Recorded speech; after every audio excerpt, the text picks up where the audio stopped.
Hi friends, నా పేరు Rabbani. Friends, నిన్న రాత్రి జరిగిన బిగ్ బాస్ ఎపిసోడ్లో అయితే మాత్రం ఇమానియల్, కళ్యాణ్ అయితే మాత్రం అసలు దుమ్ము రేపేశారు, చెలరేగిపోయారు ఆటలో అయితే మాత్రము. మా ఆట తీరు మేము ఆడితే ఇట్లా ఉంటుంది అనే లెక్కలో అయితే మాత్రము ఇమానియల్, ఆ, కళ్యాణ్ అయితే ఇద్దరు నిరూపించారు. కళ్యాణ్ కంటే కూడా అంటే కళ్యాణ్ సపోర్ట్ తీసుకుంటూనే ఆట మొత్తం ఇమానియల్ ఆడినట్టుగా మనకు అక్కడ కనబడింది. అంటే ఇమానియల్ అంత ఫిజికల్ ఫిట్ గా లేకపోయినా సరే అంత గట్టిగా గేమ్ ఆడాడు. 100కి 100% గేమ్ లో అయితే మాత్రం పెట్టాడు. దాని ద్వారా వాళ్ళు నెక్స్ట్ కంటెండర్షిప్ కూడా వాళ్ళే అందుకున్నారు. మరి ఆటలోకి వెళ్ళిపోయే ముందు ఫ్రెండ్స్, మన వీడియో చూసే ముందు లైక్ చేయండి. కొత్తగా ఎవరైనా చూస్తున్నట్లయితే ప్లీజ్ సబ్స్క్రైబ్ చేసుకోండి. Let's start our video. Friends, ఆటలోకి వెళ్ళిపోయే ముందు ఆట వచ్చేటప్పటికి హంగ్రీ హిప్పో అని చెప్పేసి బిగ్ బాస్ అయితే ఒక గేమ్ అయితే పెట్టడం జరిగింది. టాస్క్ లో భరణి గారిని సంచాలకుగా పెట్టడం, అంటే వాళ్ళ టీం ఎలిమినేట్ అయిపోవడం వల్ల భరణి గారిని అయితే సంచాలకుగా అయితే డిసైడ్ చేశారు. అట్లాగే ఈ టాస్క్ లో వచ్చేటప్పటికి 3 టీంలు అయితే తలబడతా ఉన్నాయి. First red team, yellow team, blue team, 3 టీంలు అయితే మాత్రం ఈ టాస్క్ తలబడ్డాయి.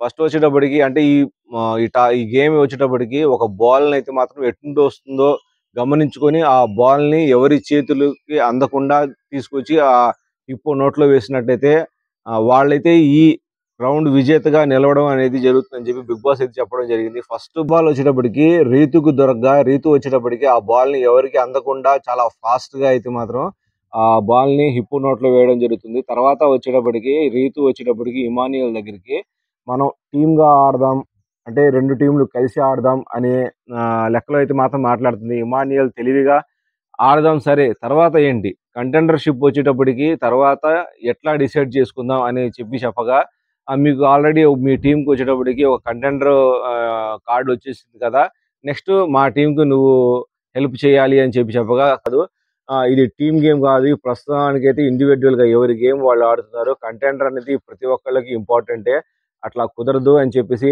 ఖరాఖండిగా చెప్పడం అయితే జరిగింది. నెక్స్ట్ సెకండ్ బాల్ వచ్చేటప్పటికి ఇమానియల్ కు దొరుకుతుంది, అంటే హౌస్ లో దొరుకుతుంది. హౌస్ లో నుంచి హిప్పో దాకా తనైతే చాలా గట్టిగా ప్రయత్నిస్తాడు, అంటే బాల్ ఎవరికి అందకుండా, ఎంతమంది తన మీద పడిపోతున్నా, ఇన్ని రకాలుగా ఒత్తేస్తున్నా, ఇన్ని రకాలుగా లాగేస్తున్నా, ఏం చేసినా గానీ తను మాత్రం బాల్ ని అయితే షర్ట్ లోపల పెట్టుకొని తెలివిగా ఆడి అక్కడైతే మాత్రం చాలా గట్టిగా ప్రయత్నం చేశాడని చెప్పవచ్చు. అంటే తను ఉన్న ఫిజికల్ ఫిట్నెస్ కి అంతలా ఆడాడు అంటే మాత్రం చాలా గొప్ప విషయం. హరీష్ గారు, తనూజ, శ్రీజ, తనూజ, ఆ తర్వాత రాము రాథోడు, వీళ్ళంతా రీతు, అందరు స్ట్రాంగ్ ప్లేయర్సే. అందరూ తన మీద పడిపోయి తను బాల్ లాక్కోవడానికి ప్రయత్నించినా గానీ పట్టు వదలని విక్రమార్కుల్లా అయితే పోరాడి మాత్రం రెండో బాల్ అయితే మాత్రం హిప్పో నోట్లో వేశాడు.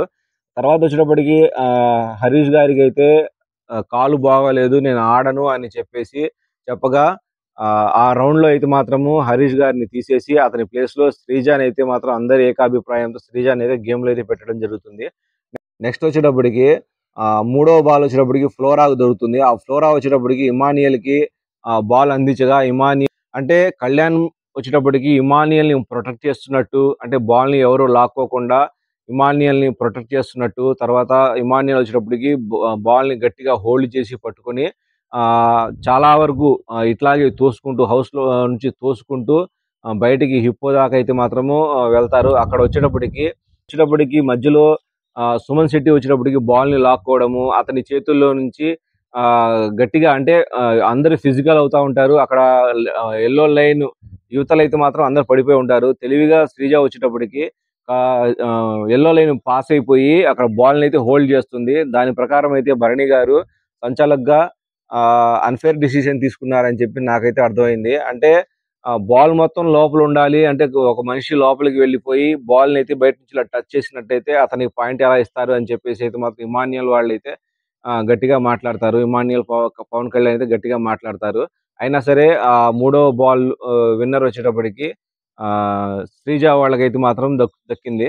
4వ బాల్ 5వ బాల్ వచ్చేటప్పటికి రెడ్ టీమ్ కి అయితే చెందాయి. వాళ్ళైతే మాత్రం మళ్ళీ గట్టిగా ఆట మాత్రం సూపర్ గా ఆడారు. ఫస్ట్ రౌండ్, సెకండ్ రౌండ్, అంటే ఇది మూడో టాస్క్. ఇది ఫస్ట్ టాస్క్, సెకండ్ టాస్క్ ఎట్లా ఆడారో ఈ మూడో టాస్క్ కూడా చాలా గట్టిగా ఆడి ప్రయత్నించేది మాత్రము ఈ హంగ్రీ హిప్పోలో అయితే మాత్రం వాళ్ళైతే విన్నర్ గా నిలిచి కంటెండర్ కార్డ్ అయితే అందుకున్నారు. అంటే అక్కడ ఇమానియల్, కళ్యాణ్‌కి వచ్చేటప్పటికి మీరు ఏమి ఎంచుకుంటారు అని చెప్పి అడగ్గా కంటెండర్ కార్డ్ తీసుకొచ్చి ఎవరికి ఇస్తారు అని చెప్పి అడగ్గా ఇమాన్యుయల్‌కి అయితే మాత్రము ఆ కంటెండర్ కార్డ్ అయితే ఇవ్వడం అయితే జరిగింది. నెక్స్ట్ సెకండ్ కంటెండర్‌గా అయితే మాత్రం ఇమాన్యుయల్ అయితే సెలెక్ట్ అయ్యాడు. ఇంట్లో వచ్చేటప్పటికి సంజన గారు సుమన్ శెట్టిని మ్యానిపులేట్ చేసినట్టుగా అనిపించింది. అంటే ఎట్లాగూ మన టీమ్ విన్ అవ్వదు కదా! అందుకోసం మనము రెడ్ టీమ్‌కి సపోర్ట్ చేద్దాము. రెడ్ టీమ్‌కి ఒకవేళ కెప్టెన్ కంటెండర్ అయినా సరే మనకు తర్వాత వాళ్ళు ఫేవర్‌గా ఉంటారు అని చెప్పి చెప్పడంతో సుమన్ శెట్టి సంజన ముందు వచ్చేటప్పటికి తల ఊపినా గానీ పక్కకు వెళ్ళి డీమోన్ పవన్, రీతు ముందుకు వెళ్ళి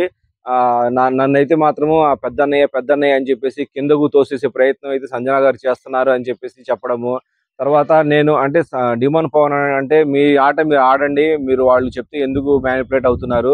మీరు గట్టిగా మాట్లాడండి అని చెప్తే నేను వాళ్ళ కుక్కలాగా మొరగలేను అని చెప్పే విధంగా అయితే మాత్రము సుమన్ శెట్టి గారైతే మాట్లాడడం జరుగుతుంది. అంటే సుమన్ శెట్టి వచ్చేటప్పటికి రాను రాను గేమ్‌లో అసలు మాటలు వదులుతున్నట్టు అయితే మాత్రం మనకు కనబడతా ఉంది.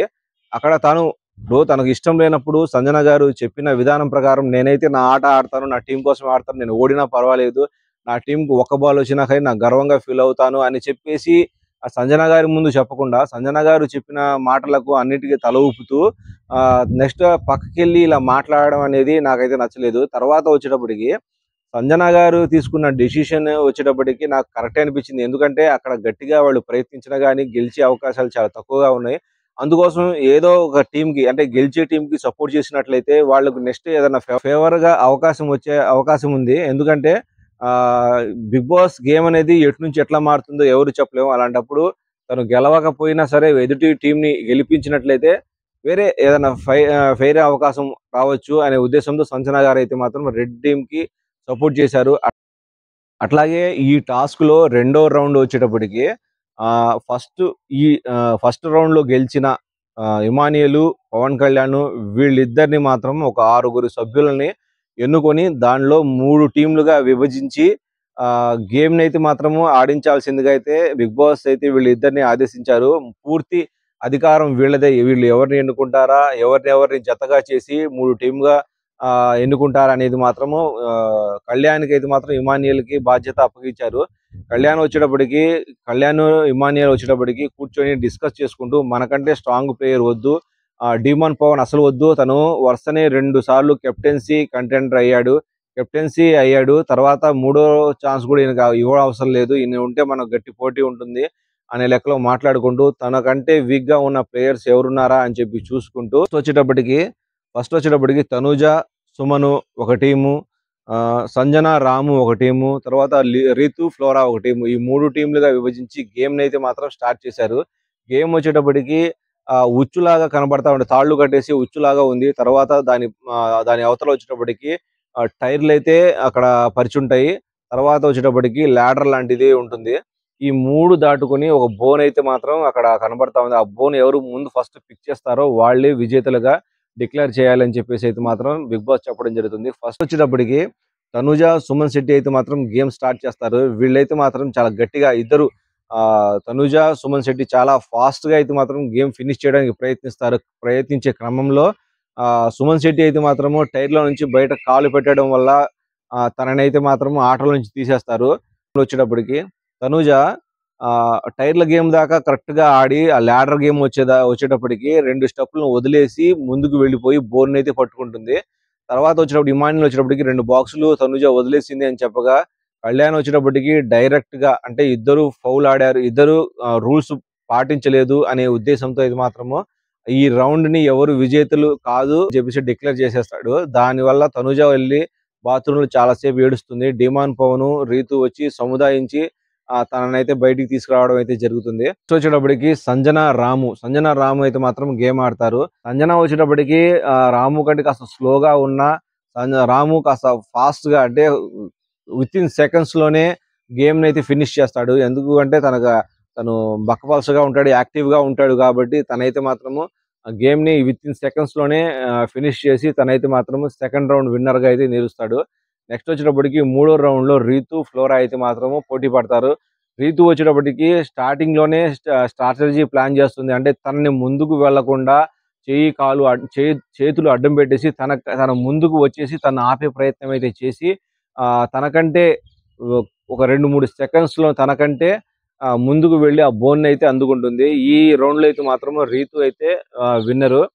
ఫ్లోరా వచ్చేటప్పటికి చాలా బాధపడుతుంది. తను ఫెయిర్‌గా ఆడలేదు.